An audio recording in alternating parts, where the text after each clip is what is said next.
let's work on the technique we'll call sensory scan mindfulness.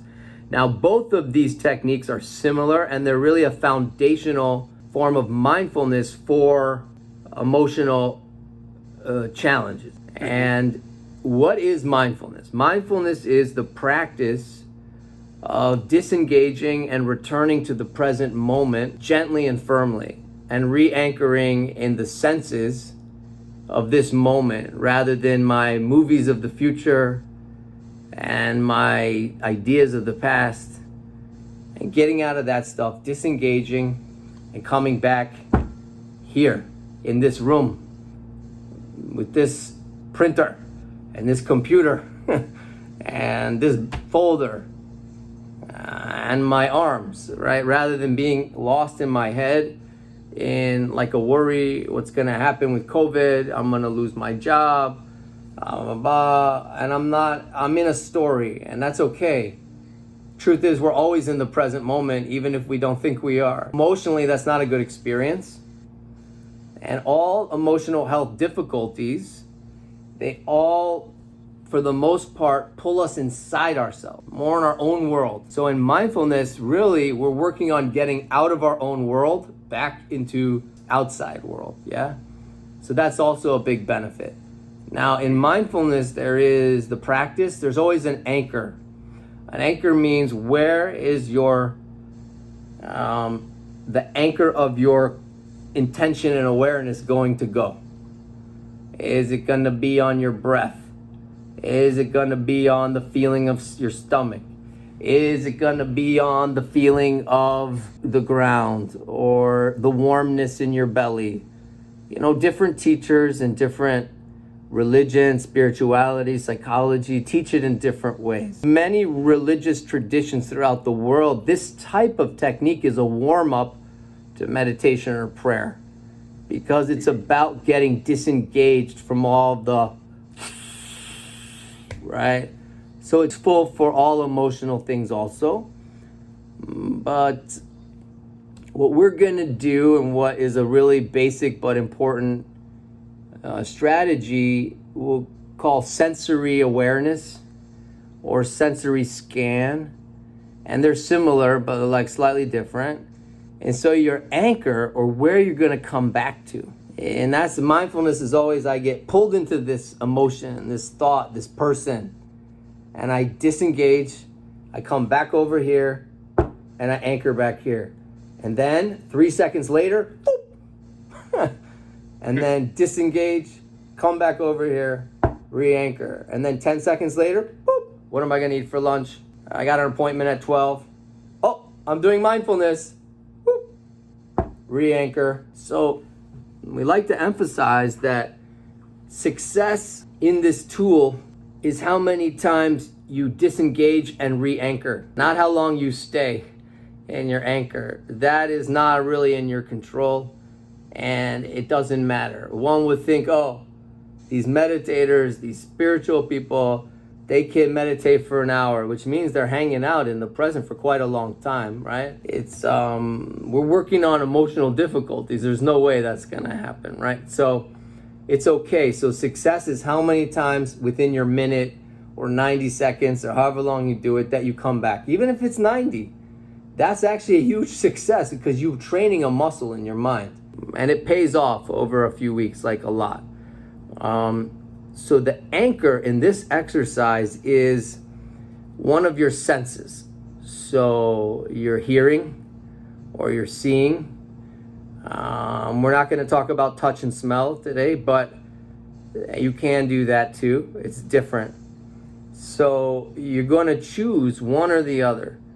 And it's easier to choose the one you like more to begin with. So do you like looking at things more, or do you like hearing things? So like, do you enjoy hearing the wind more or seeing the shadows of the tree and the green? What's nicer? So the visuals. So what you were gonna try in this, if you'd like to, is there's two ways, and I want you to experiment with both and see how they benefit you. The first way, which is easier when you're scattered, when your mind is anxious and spinning, when you can't control anything right now and you wish you didn't feel this way. But again, this is 4 out of 6 anxiety level. This is not 8, 9, 10. This will not work. It'll be very frustrating when you're having a panic or a depression or like really freak out. But you're in the middle. You're frazzled, you're spinning, your mind is ruminating, you can't really settle down. All right. Your anchor is anything visual, anything you want. There's not so tight and constricted. Let's say there's a plant with a rock and a cactus, succulent. It's a succulent. So I'll just start by noticing the little tiny, hair things on it, right? And I'm doing that, and I have a timer set because I don't want to think about the clock. Whatever your first amount is, 1 minute is already a lot in this exercise when you're first starting. 2 minutes, even 30 seconds if it's too, difficult. And all right, so that's going, the clock's going, and now I'm looking. Oh man, I can't, boom, my thought goes. But now I'm sensory scanned, so it doesn't matter. I don't need to come back to this. Rock, it's a lava rock, okay. I see the silver and a little reflection off the MacBook. Oh. I see the grain of wood. Boom! And I don't even know I'm gone, actually. I'm like, it could be 45 seconds, and I'm like, oh, wait a second. I'm actually in the middle of a mindfulness practice. And you can move your head. It's not like a monk in a monastery. You could be walking around your room. You could be, sitting on a bench, flipping your legs around. You could be laying in your bed, looking at the ceiling. Like, it doesn't matter. It's non-restrictive, it's not Zen. Once I got exposed to this when I was like 19. I did a Buddhist studies academic program in India, in the pilgrimage center of Buddhism, and it's called Bodh Gaya, as in Bodhi tree, where they claim that Buddha attained enlightenment. And it's kind of a cool place because they have a Buddhist temple from every country in the world, like Tibetan and Sri Lankan and Indian and Vietnamese and Chinese and Japanese, because like a pilgrimage spot for all those folks. But there, all these 19-year-old college kids, there we are. We got college credit because we studied it like academically.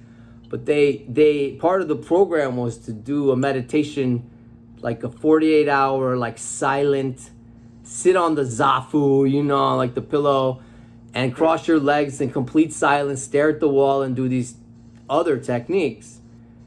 I don't know, maybe it's because I had my own emotional issues I never dealt with, but at the time, it was complete torture.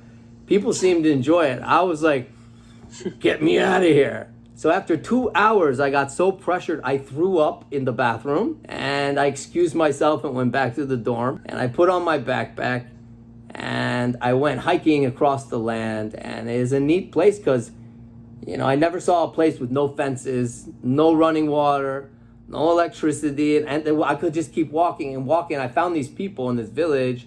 They're wearing just like the postcards, like the cloth underwear pants, and they all just stopped and stared at me. And that was nice for me. So, I didn't know what I know today, that was a very wrong practice for me. That was like, I was tortured. You put me in a box with my own head, which is going crazy. But it didn't help me. It made me worse. So thank God I learned other things. But okay, so back to this technique. So all you're doing is you're just scanning a new visual, coming back, scanning a new visual. So that's version 1. The second version is where it's just one pointed. You choose one thing. Just this plant, just this desk, just this crystal. That's it, and nothing else. So there's sort of a limitation on it, and you're re-bringing it back to the same place in the same place. What's the benefit?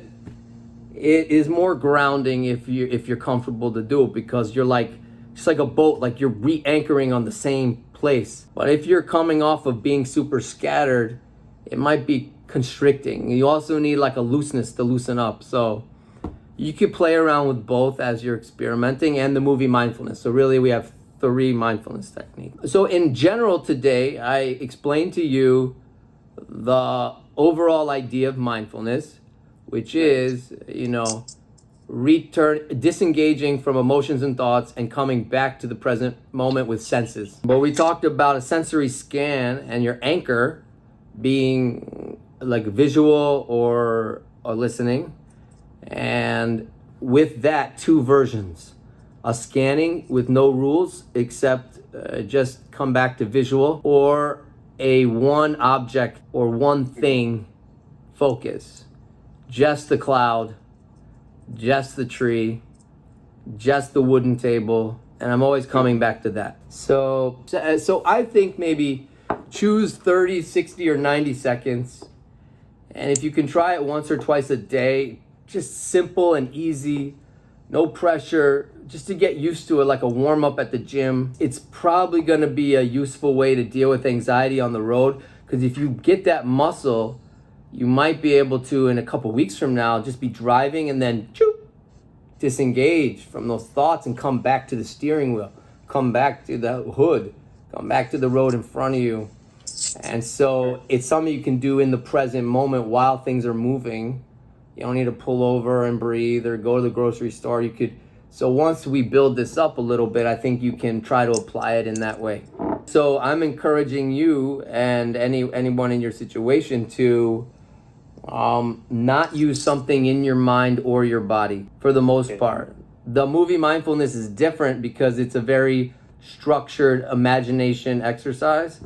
But here, our goal is to get out of our mind and body, in a way, and back out into the world of trees, the world of cars, the world of other people. Then things shrink. And when we go more in our minds, everything gets expanded. I think it's a healthier path to go to outside, I guess, external anchors. We can use that language, opposed to internal anchors. Internal anchors being the breath, the mind, the feelings inside the body, the warmth of the stomach. External anchors, the trees, the road, the music, and the sound of people's voices, the beard hair, the road. So if you're at work, work stuff. If you're in the park, park stuff.